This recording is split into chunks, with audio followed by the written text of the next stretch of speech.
بسم الله الرحمن الرحيم.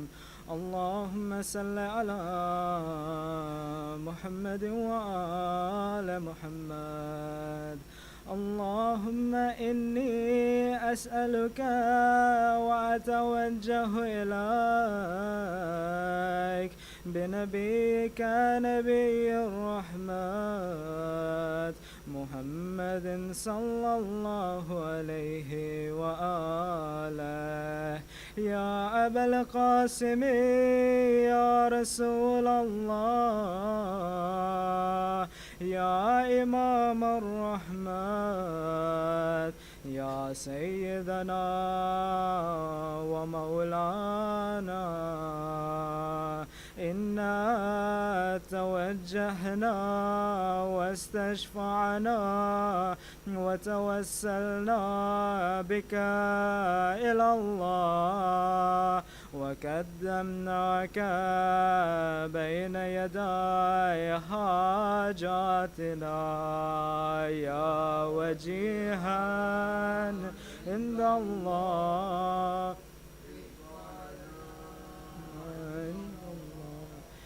يا أبا الحسن يا أمير المؤمنين، يا علي بن أبي طالب، يا حجة الله على خلقه، يا سيدنا ومولانا، إنا توجهنا واستشفعنا وتوسلنا بك إلى الله، وقدمناك بين يدي حاجاتنا يا وجيها عند الله. اشفع لنا عند الله. يا فاطمة الزهراء يا بنت محمد، يا قرة عين الرسول، يا سيدتنا ومولاتنا، إنا توجهنا واستشفعنا وتوسلنا بك إلى الله، وقدمناك بين يدي حاجاتنا يا وجيهة عند الله. اشفعي لنا. يا أبا محمد يا حسن بن علي، أيها المجتبى يا ابن رسول الله، يا حجة الله على خلقه، يا سيدنا ومولانا، إنا توجهنا واستشفعنا وتوسلنا بك إلى الله، وقدمناك بين يدي حاجاتنا يا وجيها عند الله. اشفع لنا. يا أبا عبد الله يا حسين بن علي، أيها الشهيد يا ابن رسول الله، يا حجة الله على خلقه، يا سيدنا ومولانا، إنا توجهنا واستشفعنا وتوسلنا بك إلى الله، وقدمناك بين يدي حاجاتنا يا وجيها عند الله. اشفع لنا عند الله. يا أبا الحسن يا علي بن الحسين يا زين العابدين يا ابن رسول الله يا حجة الله على خلقه يا سيدنا ومولانا إنا توجهنا واستشفعنا وتوسلنا بك إلى الله وقدمناك بين يدي حاجاتنا يا وجيها اشفع لنا. يا أبا جعفر يا محمد بن علي أيها الباكر يا ابن رسول الله يا حجة الله على خلقه يا سيدنا ومولانا إنا توجهنا واستشفعنا وتوسلنا بك إلى الله وقدمناك بين يدي حاجاتنا يا وجيها عند الله اشفع لنا. يا أبا عبد الله يا جعفر بن محمد أيها الصادق يا ابن رسول الله يا حجة الله على خلقه يا سيدنا ومولانا إنا توجهنا واستشفعنا وتوسلنا بك إلى الله وقدمناك بين يدي حاجاتنا يا وجيها عند الله اشفع لنا. يا أبا الحسن يا موسى بن جعفر أيها القاظم يا ابن رسول الله يا حجة الله على خلقه يا سيدنا ومولانا إنا توجهنا واستشفعنا وتوسلنا بك إلى الله وقدمناك بين يدي حاجاتنا يا وجيها عند الله اشفع لنا. يا أبا الحسن يا علي بن موسى أيها الرضا يا ابن رسول الله يا حجة الله على خلقه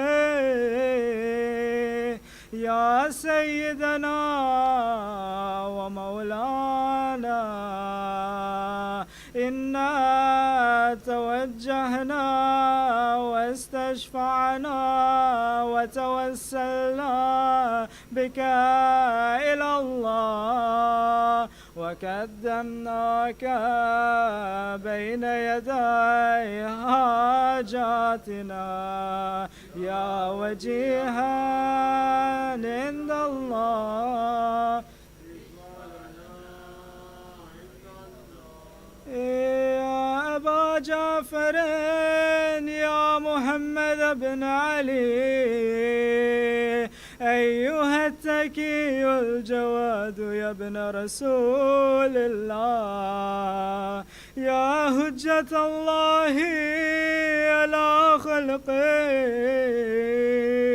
يا سيدنا ومولانا، إنا توجهنا واستشفعنا وتوسلنا بك إلى الله، وقدمناك بين يدي حاجاتنا، يا وجيها عند الله اشفع لنا. يا أبا الحسن يا علي بن محمد، أيها الهادي النكي يا ابن رسول الله، يا هجة الله على خلقه، يا سيدنا ومولانا، إنا توجهنا واستشفعنا وتوسلنا بك إلى الله، وقدمناك بين يدي حاجاتنا، وجيها عند الله. يا أبا محمد يا حسن بن علي، أيها الزكي العسكري يا ابن رسول الله، يا هجة الله على خلقه، يا سيدنا ومولانا، إنا توجهنا واستشفعنا وتوسلنا بك إلى الله، وقدمناك بين يدي حاجاتنا، يا وجيها عند الله.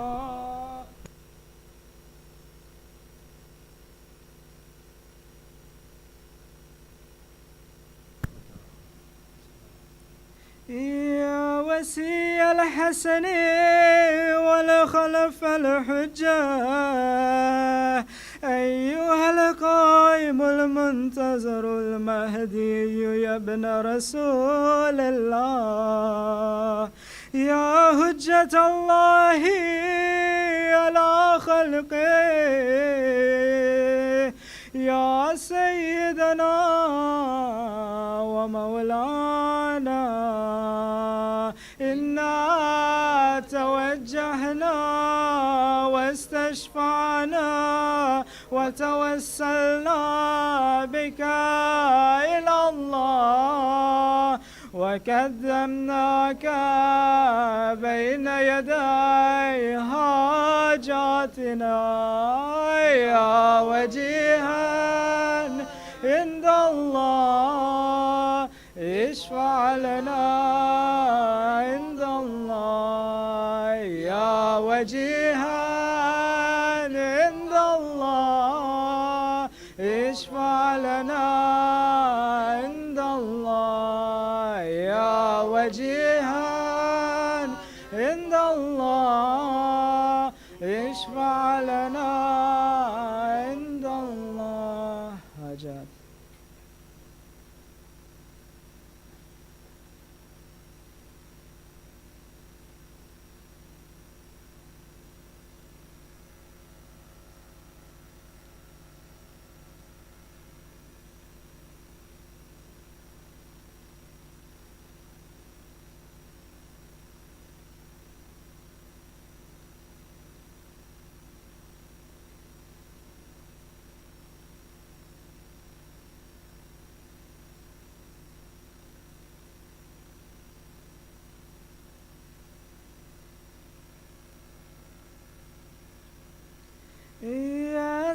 سادتي ومواليا إني توجهت بكم أئمتي وأذتي ليوم فكري وهاجتي إلى الله وتوسلت بكم إلى الله واستشفعت بكم إلى الله فاشفعوا لي عند الله واستنقذوني من ذنوبي عند الله فإنكم وسيلتي إلى الله وبحبكم وبقربكم أرجو نجاة من الله فكونوا عند الله رجائي يا سادتي يا أولياء الله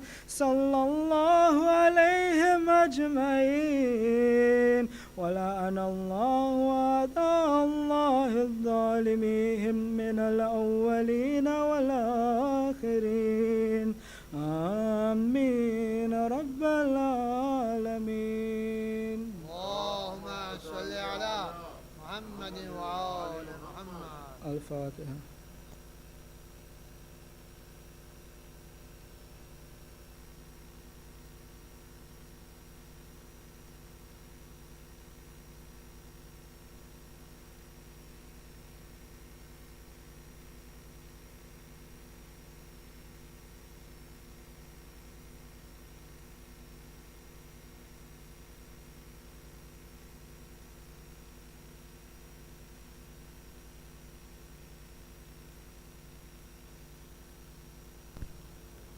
और मोहम्मद वाले मोहम्मद सलवात।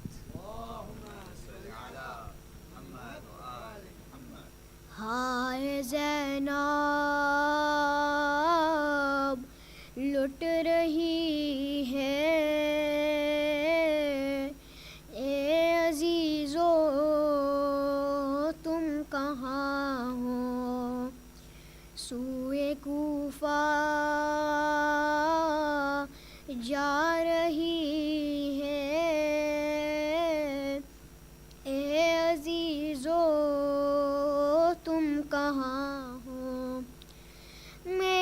हाशिम के जवानों जुल्म से हम को बचाए नोके नेज़ा सज चुकी है बीबियों की वो रिदाए शे रो रही है ए अजीज़ो तुम कहाँ हो जिसको महमिल में सजा कर लाए थे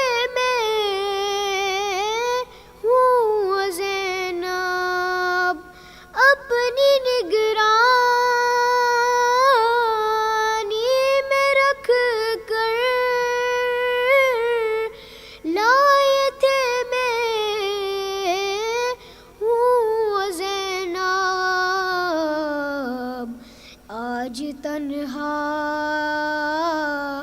हो गई है ए अजीज़ो तुम कहाँ हो आले अहमद सहन पाए गे सितम के ताज़ियाने फूल से चेहरों पे परते शिमर के तमाचे बेबसी अब छा गई है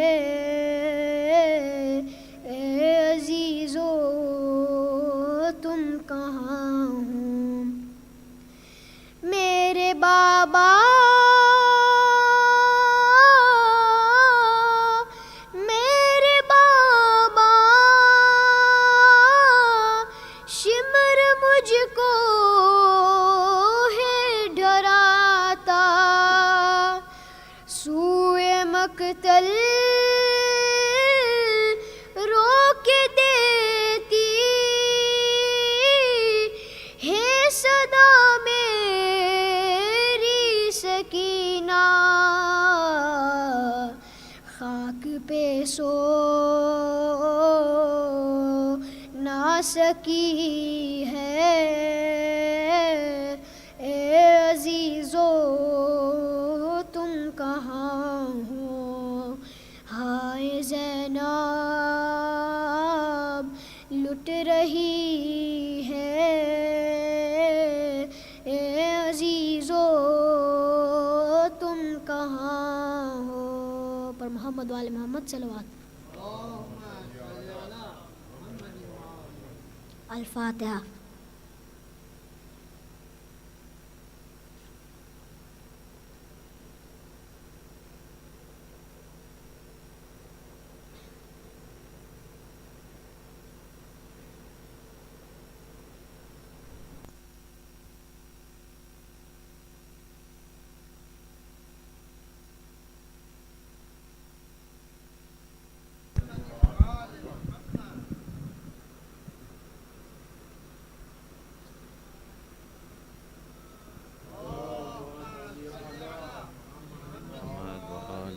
محمد وعجل فرجهم. Thank you.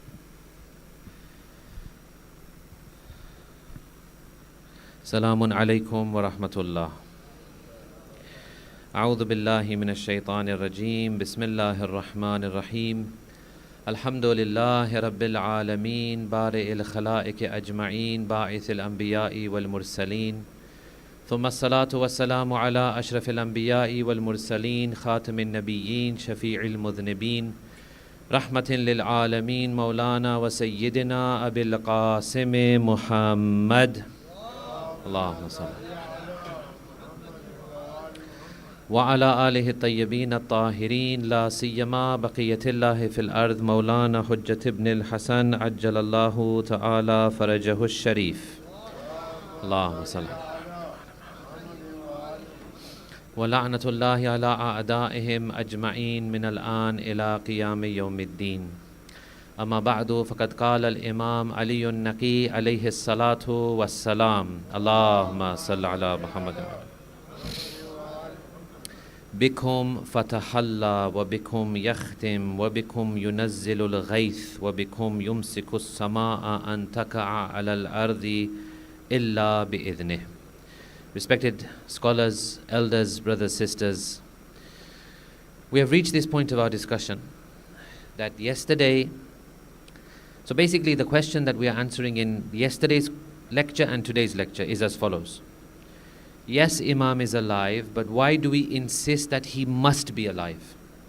Every other maktab, every other school of thought, every other religion is fine with saying that Imam Zaman, the savior of humanity, whichever name they give the savior, it's okay if he is born later on. It's okay that he is born near the time when he is needed. But it is the Shia belief that Imam must be alive. Not that just he is alive by coincidence, he must be alive. And we are trying to answer this question of why. This then entails many other discussions, side discussions which will come. One of them being that Ahlul Bayt alayhim salam are the wasitaya fayd. That means they are the intermediaries of grace. Yesterday we gave a very, very simple explanation of this. We had the explanation of the example of a gardener who is trying to cultivate one wonderful, unique, rare flower or tree, for example. Now today we want to move into the other rationale and arguments behind this. Azizan, it is a little bit technical. I will need your devotion and your attention, but we'll try to make it extremely simple. But really, to do this justice, I want to say that these lectures will enable us to have some kind of understanding, but for a deeper understanding of this, You must look at, for example, our humble efforts, a series of lectures which I'm doing at the moment on Ziyarat-e-Jamia Kabira. This is independent of anything else. This is not in a Jamaat or anything. This is me in front of my PC at home basically every Sunday. If you can join the live sessions, alhamdulillah. If you can't join them, don't worry, you'll catch up on YouTube afterwards. I've already given few of the brothers the links. They've joined the groups. Inshallah, maybe I can request Jamaat if you can circulate later. I think it'll be something of value, inshallah. Here in the Ziyarat-e-Jamia lectures, on the authority and the research of Aghai Jawadi Amuli, Iftikhar Ma, Iftikhar Mu'asir Ma, our honor of this day and age, the genius of our times. Again, with a heavy heart, our community doesn't know much about him, but it's okay. He has a 12-volume work on just this one Ziyarat-e-Jamia. And then we're also referring to Ayatollah Zia Abadi. So these two scholars, inshallah, combining their works and their research, we're presenting week by week, line by line, word by word, an analysis of Ziyarat-e-Jamia Kabira, which is of course from 10th Imam. 10th Imam has given us Ziyarat-e-Jamia Kabira, and we're going to use some of those lines in our discussion tonight. So, without further ado, let's have a look at where we're going in this discussion.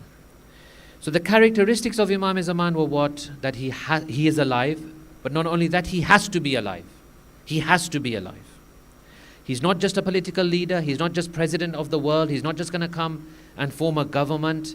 If that is in our minds, then we have a misconception that he's just a leader like any other leader. He'll come, he'll establish a government, he'll have ministries and policies and this kind of thing. No. That is only one of his roles. He has a much deeper, fundamental role, which is that he is Hujjatullah, Khalifatullah, Khalifa-e Khuda, Hujjat-e Khuda upon this earth. He bridges the creation with Allah subhanahu wa ta'ala. The fundamental, if I were to put it into one sentence, it is this. He bridges the connection between the creation and the creator. He is the Babullah. One of the titles of Aimma alayhimus salam is that they are Babullah, the gateway to Allah. In other words, you want to access Allah subhanahu wa ta'ala, you have to go through the gateway. You want to access Rasulullah, you have to go to Madinatul Ilm wa Aliyun Babuha. You want to approach the city of knowledge, go through the gate which is Ali ibn Abi Talib. You want to approach Allah, go through the gate which is, of course, Ali ibn Abi Talib and the other Aimma alayhimus salam. Sallu ala Muhammad wa ali Muhammad. So, when we say Aimma alayhimus salam are the bridge, they connect creator to creation. What are we saying here? One of the meanings of this is that they act as the intermediaries of grace. Bowaj simple zaban ma, bowaj simple bhasha ni andar hu avid itna kaho that Allah's grace, Allah's mercy, Allah's blessings, Allah's bounties reach us through the channel of A'imma alayhimus salam. They are the channel. He wants to give something to this world or to this creation. He will channel it through those who are qualified to receive it in the purest form in the first place. Think of it like this. You have a teacher who is teaching something very, very difficult, and you have a class of mixed abilities. Now, not all of the mixed abilities are going to be able to grasp the teachings of the teacher. So what happens is, the top 2 or 3 students, they grasp, and then they give it to the rest. This is what we are trying to say with Aimma alayhimus salam, making it very simple, that they grasp that amazing teachings, bounties, blessings, grace of God, and then that flows to everyone else. Someone may say, hang on a second, why Allah cannot just give it to everyone at one go equally? It's a good question. Why Allah cannot just give it to everyone in one go equally? Why do we have to have these channels and intermediaries of grace? It is because, look at the world around you, look at Allah's system, look at the way He has created things. He's created everything in a different way. No 2 people are the same in their ability. No 2 people have the same understanding of God. No 2 people are in their position with Allah at the same level. Then you have the animal kingdom. So you have the human race. They're not all equal. They're all different. They all have a different level of closeness with Allah subhanahu wa ta'ala. You have different religions. You have different sects. You have different ages. You have different genders. You have different levels of education. You have different levels of taqwa. That's the human race. Then we have the animals. Then we have the plant world. Then we have the natural world. All of this. All of this receives Allah's grace. Yes? Are we all the same? Can we all receive the manifestation of Allah equally? How can we receive equally when we are not equal? The person who is more spiritually attuned to Allah will receive more of the grace and blessings of God. The person who is more spiritually close to God will be able to manifest more of the qualities of Allah, will be able to represent more of the attributes of Allah subhanahu wa ta'ala. Hence, A'imma alayhim wasalam being at the top, they naturally have to receive more of the grace and manifestations of the Almighty. Then once they receive it, it trickles down to the rest of us. Now, let me quote for you the part of the hadith of Mi'raj. The Holy Prophet sallallahu alayhi wa alihi wasallam, Allahumma salli ala Muhammad. In one part, Allah says, Ya Abul Qasim, imdi hadiyan mahdiya. O Abul Qasim. You know the title of the Holy Prophet was Abul Qasim. Why was it Abul Qasim? There are a couple of explanations. The very simple explanation is that he had a son called Qasim, and he was the father of Qasim, hence Qasim who didn't survive. Hence, he is called Abul Qasim. Very simple way of looking at it, not wrong, but not the depth. The depth is here. He says, Ya Abul Qasim, imdi hadiyan mahdiya. O father of Qasim, Ya Abul Qasim, now go. In other words, go back from Mi'raj, go hadiyan mahdiya. In the state that you are guided and you are one who guides. Jibreel comes to the Holy Prophet after this. Jibreel comes to the Holy Prophet and says, when Allah said to you, Abul Qasim, did you ask him why he was using this title? The Holy Prophet said, no, I didn't. Allah then communicated to the Holy Prophet as follows. لِأَنَّكَ تَقْسِمُ الرَّحْمَةَ مِنِّي بَيْنَ عِبَادِي يَوْمَ الْقِيَامَةِ. Qasim means what? Let's look at the words first. Qasim means what? Qasim, someone who distributes, or someone who separates, or someone who gives out. Okay? So that is the meaning of Qasim. Now here Allah, in response to the conversation of Rasulullah with Jibreel alayhi salam, Allah reveals to the Prophet what? لِأَنَّكَ تَقْسِمُ الرَّحْمَةَ مِنِّي بَيْنَ عِبَادِي يَوْمَ الْقِيَامَةِ. I have called you Abul Qasim. The deeper level is this, because you will taqsim. You will do the distribution, you will do the separation, you will do the handing out of my mercy to my servants on the Day of Judgment. This is an honor which I'm giving to you, O Prophet. These are my words now. This is an honor which I'm giving to you, O Prophet. This is my system. This is what I have chosen to do. I am Allah subhanahu wa ta'ala. I am the source. I am wahdahu la sharika la. I am the one which has no partners. I have no family members. Everything is in my domain. I have the power, but then I choose my system. I choose my system. And this is my system. For the honor, for the best system, for the wisdom of Allah subhanahu wa ta'ala, this is the system. Because you will distribute, separate, hand out my mercy between my servants on the Day of Judgment. Okay, someone may say, okay, Haya, no problem. This is for the Day of Judgment. What about the world? Okay, Azizan, you tell me, what is the Day of Judgment? What is the Day of Judgment? Day of Judgment is nothing more than a reflection of the deeds and the positions of people in this world. Day of Judgment is nothing more than the positions and the reflections of the deeds and the positions of the people in this world. وَمَنْ يَعْمَلْ مِثْقَالَ ذَرَّةٍ خَيْرًا يَرَى. Whoever does an atom's worth of good here will see it. Will see what? It. In other words, that thing that you did which was so good will reflect on the Day of Judgment. So when we see our a'mal, for example, when we see our deeds, what are we seeing? We're seeing the qiyamati form of that deed. Here I recite Surah Fatiha, for example. There I see something very special. Here for me Surah Fatiha is what? Just a few words, 7 verses I recite here. Over there it will come in a very beautiful form. I will ask, what are you? Who are you? What is this? It will reply to me, I am that Surah Fatiha which you recited on such and such day in such and such place. Namaz will come to me, Roza will come to me, Hajj will come to me, Wilaya will come to me in a very special. All of these things will appear on the Day of Judgment and they'll present themselves to us. We will say, what are you? They will say, we are your deeds. It is nothing more than the manifestation. Again, in my Zat-e Jamia Kabira sessions, I discuss this in more depth. That, for example, is there a difference between the life of an Imam in the world and after he has passed away from the world? Is there a difference? Is there some kind of barrier which comes? Or no, are the channels still open? Do we still have that access? Do we still have that closeness, that bond, that access, that power of the Imam? Does Imam Aslan have any power once they have left this world?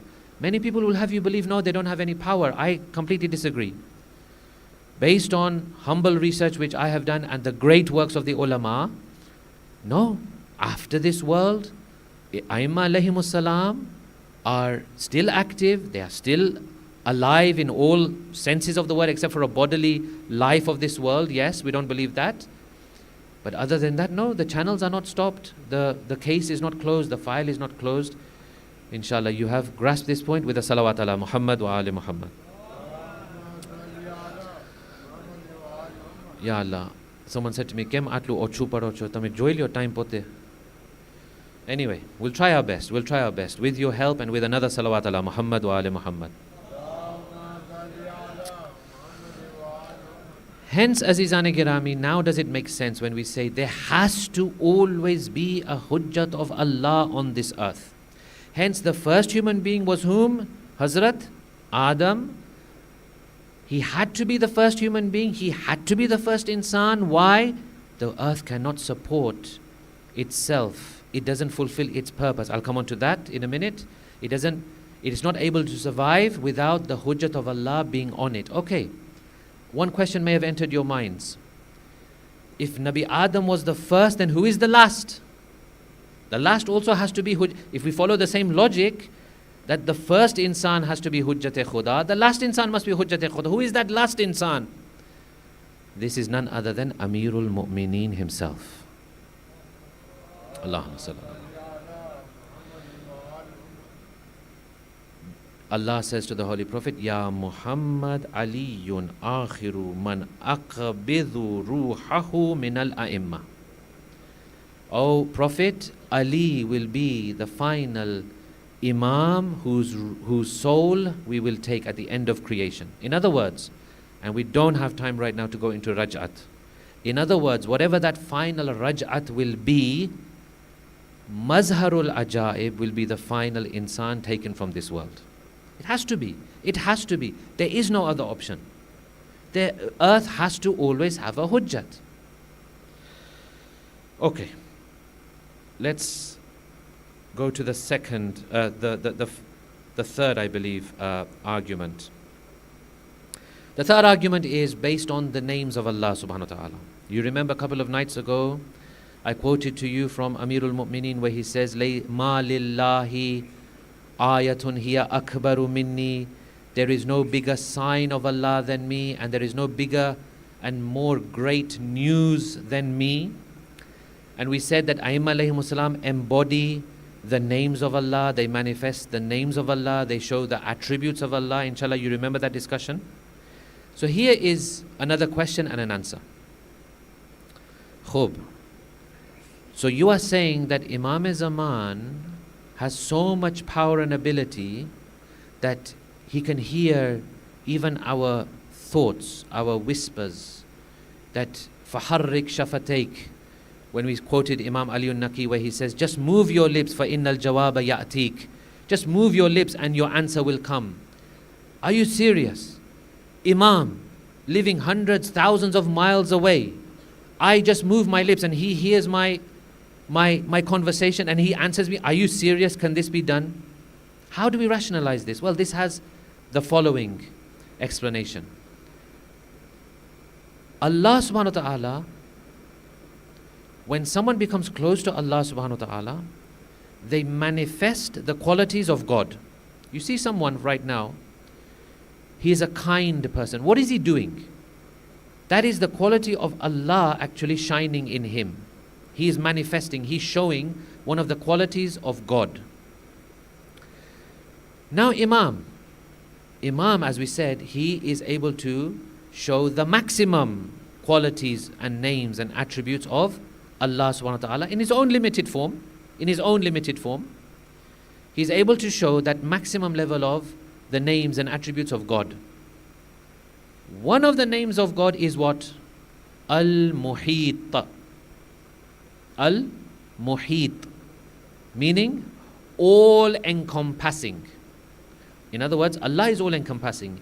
He has what we call ihata, a kind of overall absolute encompasses everything. He knows everything. Nothing is out of his reach, nothing is out of his understanding, nothing is out of his domain. He has absolute complete control and knowledge and encompassing upon all of this. Obviously, he's Allah subhanahu wa ta'ala. Now what if he grants that ability to the Imam? He grants the ability to the Imam to manifest the name Al-Muhit. Then what do we say? We say it's not independent from God. Imam hasn't just generated this himself. This has not just come from any other external source. We believe the source is Allah subhanahu wa ta'ala, but he can give his ni'mah to whomever he wishes. He can make someone manifest kindness. He can grant someone certain abilities. He can grant someone certain positions. He can grant someone certain things based on his wisdom, based on his trust on these people, based on the levels that they have acquired towards him. Example, life of Imam Ali ar-Ridha alayhi salam. Allahumma salli ala Muhammad. Famous poet of Ahlul Bayt, Di'bil Khuzai. You've heard the name, you must have heard the name. Famous poet of Ahlul Bayt. Imam Ridha holds a gathering. Di'bil comes to that gathering. Di'bil says, I want to recite some poetry. Imam says, Bismillah. Di'bil begins to recite. He recites some verses. Then, after reciting some verses, Imam finishes his poem for him. Di'bil recites some verses. Imam finishes his poem for him. Now, Suthiyu, everyone started to look at Di'bil.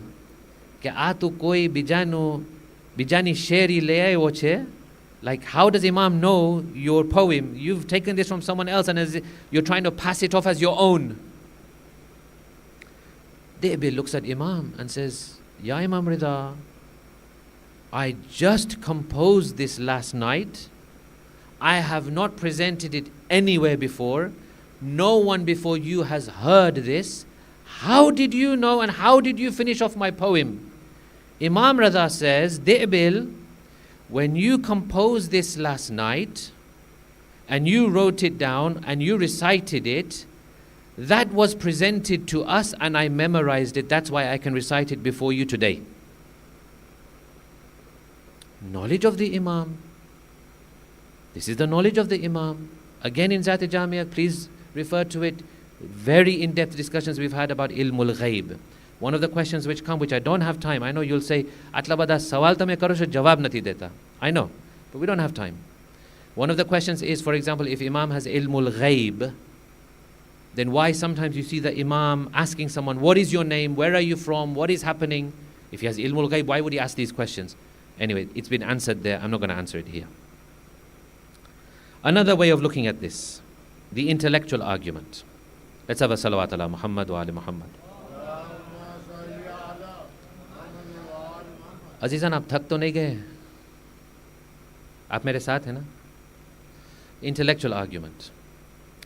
Why did Allah make this world? Why did He create this earth? What for? وَمَا خَلَقْتُ الْجِنَّ وَالْإِنسَ إِلَّا لِيَعْبُدُونَ. I have not created jinns and insan except that they may worship me. Does Allah want worship?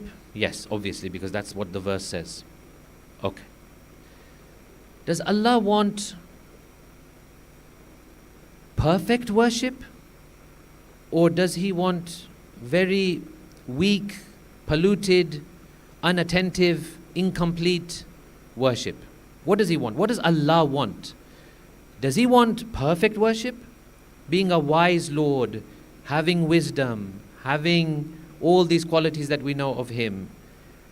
Would you say He wants a perfect worship? Or He wants just something very, very minimal, very much distracted, very much incomplete kind of worship? What does He want?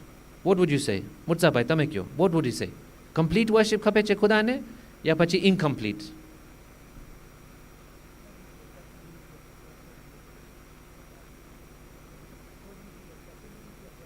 Yeah, according to the capability. But if you could have, you have someone working for you. You have some, okay, we'll make it even more simple.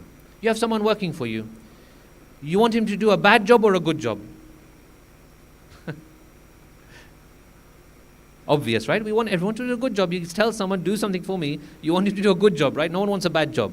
He's given us a job to do. Does he want us to do a good job or a bad job? Good job. Perfect job. Who is going to do perfect ibadat of Allah subhanahu wa ta'ala?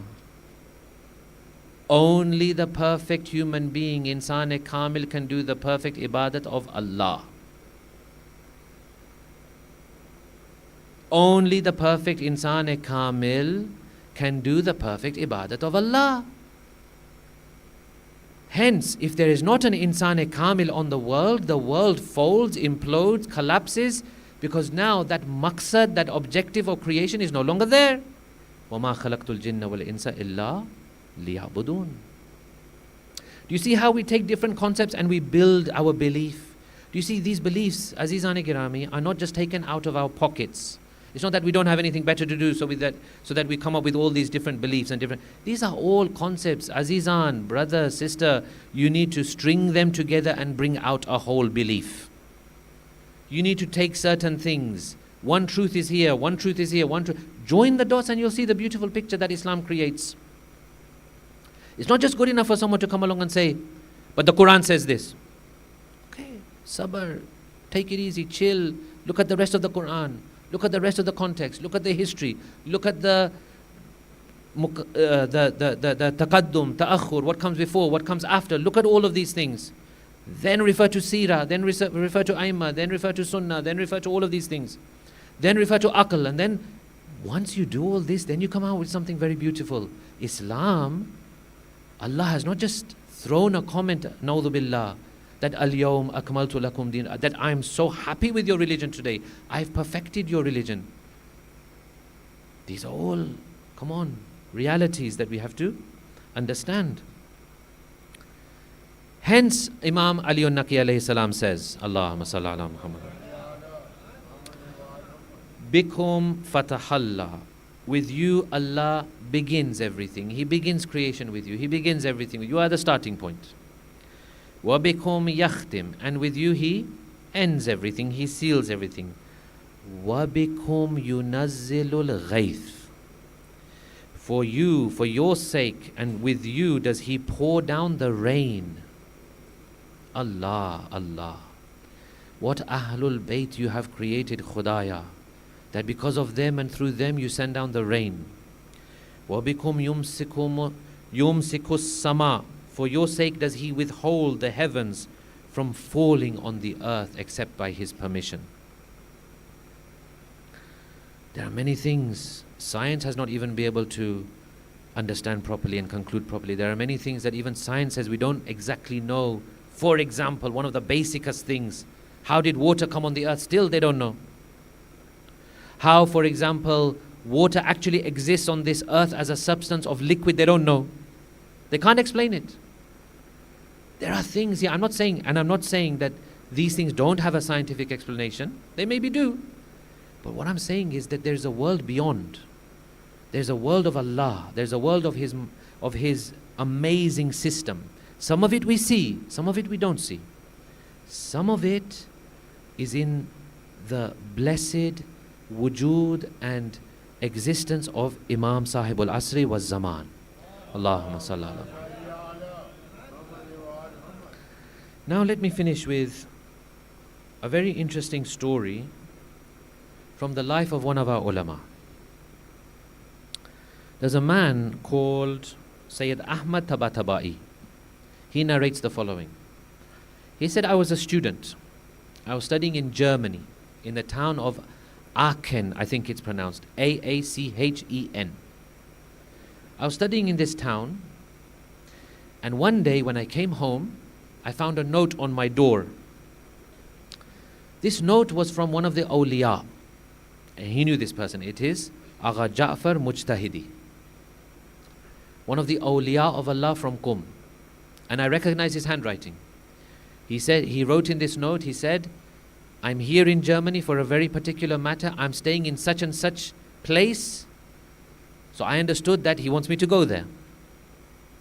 So I packed my bags, I went out. It was winter, it was snowing. The road was not easy, the journey was difficult, but eventually I got there. Then I couldn't find this place, and I just heard a voice from above me, like a little bit up on top of the mountain, that, "Oh Ahmad, say Ya Ali and come up." And I recognized the voice was that of Agha Mujtahidi. So I said Ya Ali, and I started to climb up the way to get to the houses which were on the mountain. When I reached a particular house, he was standing there in the doorway. I said, "Agha, how are you here in Germany? What's going on?" He says, "Come in." I went inside, small, normal kind of German type house, and there was an old lady. And on the side, there was a bed, like a hospital bed. A young man was lying down. And I saw this woman hovering like a butterfly around Agha Ja'far Mujtahidi, serving him, making sure he was okay, asking him, "Are you okay? Can I bring you anything? Can I serve you anything?" Serving us nice hot coffee on a cold day like that. I said, "What's going on here?" So then I saw Agha Ja'far wasn't coming forth. I asked the lady, I said, "How do you know him?" She said, "I don't really know him. I only met him in the last few hours. But when I met him, I thought it was Jesus himself." She was a Christian. I said, "Tell me more, what's going on?" She said, "This is my son." And she pointed to the young man on the hospital bed. She said, "This is my son. He has throat cancer. He had throat cancer.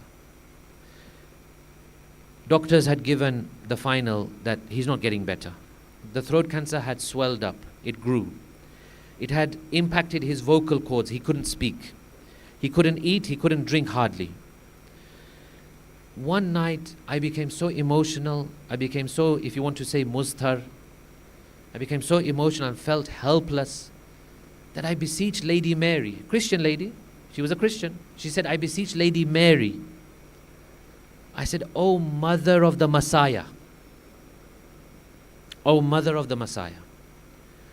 Your son, the Messiah, used to raise the dead. My son is not even dead. Ask your son and yourself, help him. Help him." Lady, at that night in my dream, Lady Mary came. Lady Mary said, "I'm sorry, but I can't do much. My hands are tied." She said, "I beseech you, O Lady Mary, help my son." She said, "I can't do anything, but let me tell you something. The final prophet of God has a daughter called Fatima. She is very beloved to the Lord. And she has a son called Mahdi. And today, the channel of grace of God is through that son Mahdi. I advise you, you take the following names: Ya Muhammad, Ya Fatima, Ya Mahdi. Ask with these names and see what happens." She said, "I woke up. I took these names. I didn't know what these names were. I didn't understand them. Without much delay, I heard a knock on the door. I opened. Agha Ja'far Mujtahidi is standing there. I said, "Are you Jesus?" He says, "No."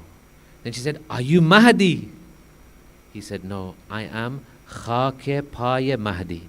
I'm the dirt of the feet of Imam Zaman. He has sent me. He came in, he approached my son, he put his hand on my son, and he said those words, Ya Muhammad, Ya Fatima, Ya Mahdi. Then he said another fourth word. Without much delay, my son opened his eyes. He was able to sit up. He began to speak. He says, Mother, I am hungry. Is there anything to eat? He had not eaten. He had not drunk. He could hardly speak. All of a sudden I'm seeing he's up. He's sitting. He's speaking. He's hungry. He wants to eat. He has an appetite. He said, this is our story. So then he turns to Agha Mujtahidi. He says, Ja'far Agha, what was that fourth name, that fourth thing? He said, I said, Ya Muhammad, Ya Fatima, Ya Mahdi, Ya Ali. When I said Ya Ali, that sealed the deal. Ya Ali Mawla. When I said that fourth name, that sealed the deal. This person, this Agha Tabatabai, he narrates that I myself witnessed that this young man, whilst I was there, was able to stand, was able to give his mother some comfort, was able to give her that comfort of a son. She had no one else. Imam Zaman has a system. Imam Zaman has people.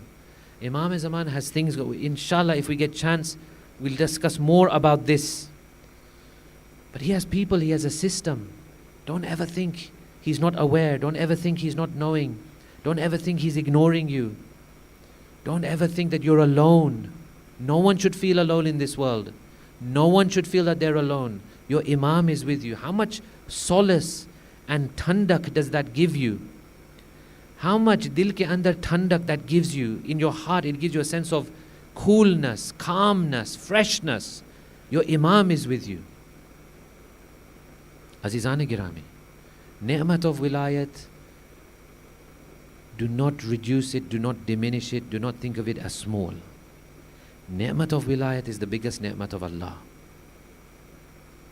Imam is with you. Imam remembers you. Azizane Girami, Azadaran of Imam Hussein. Imam Hussein remembers you. Imam Hussein is with you as well. Every time you go for ziyarah, every time you go to Mashhad, every time you go to Karbala, every time you go to Najaf, just remember, you wouldn't be there if Imam did not want you there. How much you love to be in the company of Imam Hussein alayhi salam, he loves to be in your company as well. How much do you love to be in the company of Amirul Mu'mineen, he loves to be in your company as well. That Hussein, on the day of Ashura, sallallahu alayk, Ya Aba Abdullah. That same Hussein on the day of Ashura. Hussein was the apple of the eye of Rasulullah. Hussein was the liver of Rasulullah. He was the Jaan of Rasulullah. He was the Jaan-e-Jigar of Rasulullah. Hussein, whenever Rasulullah would see Imam Hassan and Imam Hussein, how he used to pick them up, how he used to hug them and cuddle them, how he used to put them on his shoulders and make them walk around on his shoulders. On the day of Ashura, Rasulullah is not on the shoulders of Abu Abdullah. Another person is on the shoulders of Abu Abdullah.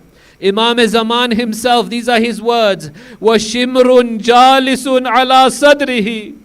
Shimr was sitting on Imam Hussein. Imam Hussein alayhi salam looks. He looks at Shimr. He says, woe be to you. He says, who are you? He says, I am Shimr. Imam says, do you know who I am? Shimr says, I know. You are the son of Ali Murtada. You are the son of Fatima Zahra. This Gharib Zahra is on the sands of Karbala. Was Shimrun Jalis, and Shimr is sitting on him. Imam Hussein says, if you wish to kill me, at least give me a little bit of water to drink. Shimr says no. Shimr takes out his dagger. the way they killed Abu Abdullah, the way they slaughtered Abu Abdullah. They say that when you cut someone's throat, you cut it from the front. This Shimr with a blunt dagger took the dagger to the back of the neck of Abu Abdullah. He cut and he cut and he cut, and far away at a small distance until Zainabiyya, Janab Zainab is watching. When Shimr sat on the chest of Abu Abdullah, Zainab fell to the ground. When Shimr took out the dagger for Abu Abdullah, Zainab held her heart. When he started to cut the neck of Abu Abdullah, Zainab felt that she was being cut. Allah la'natullah al-qawmi al-zalimeen, Matame Hussein.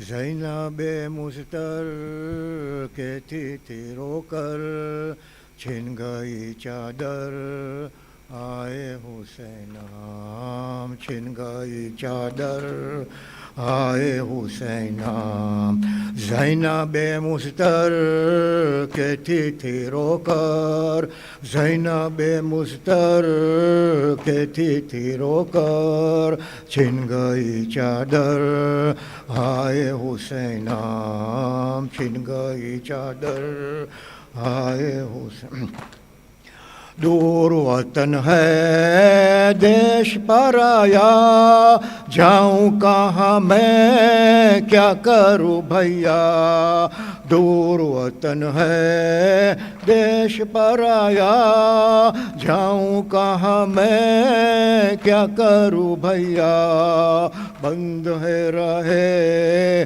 चारों तरफ से बंद है रहे चारों तरफ से घेरे है लश्कर आए हुसैनाम घेरे है लश्कर आए हुसैनाम ज़ैनबे मुस्तर कहती थी रोकर ज़ैनबे मुस्तर जवाब असदारो जवाब छिन गई चादर आए हुसैनाम छिन गई चादर उजरे हैं मांगे खाली है गोदे दश्ते बाला में लुट गई माए उजरे हैं मांगे खाली है गोदे दश्ते बाला में लुट गई माए दर्द की मारी हम की सताई रोए ना क्यों कर आए हुसैनाम रोए ना क्यों कर आए हुसैनाम ज़ैनबे मुस्तर ज़ैनबे मुस्तर कहती थी रोकर छिन गई चादर आए हुसैनाम छिन गई चादर आए औनो मुहम्मद कासिमो अकबर उर्रे जरी और अब्बास दिलावर औनो मुहम्मद कासिमो अकबर उर्रे जरी और अब्बास दिलावर मौत ने सबको रन में सुलाया तब की यादें कर आए हुसैनाम तब की यादें कर आए हुसैनाम ज़ैनबे मुस्तर कहती थी रोकर ज़ैनबे मुस्तर छिन गई चादर आए हुसैनाम छिन गई चादर आए हुसैनाम किसको पुकारो किसको बुलाऊं, अपना ये दुख किसको सुनाऊं, किसको पुकारो किसको बुलाऊं, अपना ये दुख किसको सुनाऊं, कौन है मेरा पूछने वाला, कौन है सर पर हाय हुसैना, कौन है सर पर हाय हुसैना। ज़ैनबे कहती थी रोकर, ज़ैनबे मुस्तर कहती थी रोकर, छिन गई चादर हाय हुसैना, छिन गई चादर हाय हुसैना। हुसैन शहीद करबला वावेला, हुसैन शहीद करबला वावेला, हुसैन इमाम गरीब वावेला, हुसैन शहीद करबला वावेला, हुसैन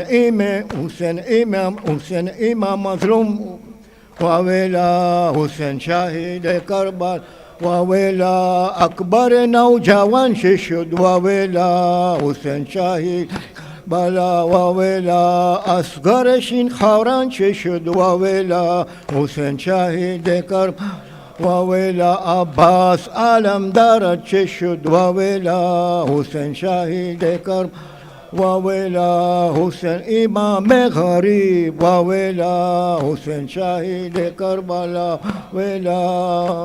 सूरत मुबारक फातिहा।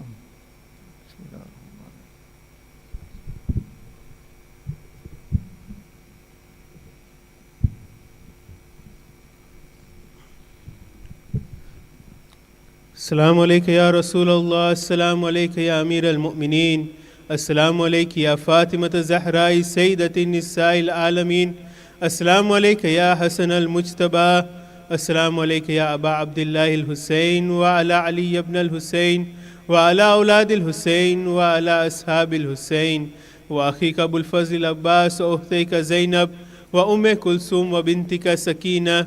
अस्सलामु अलैका या अइम्मतल मुस्लिमीन अली इब्न अल-हुसैन व मुहम्मद इब्न अली व जाफ़र इब्न मुहम्मद व मूसा इब्न जाफ़र व अली इब्न मूसा व मुहम्मद इब्न अली व अली इब्न मुहम्मद व हसन इब्न अली।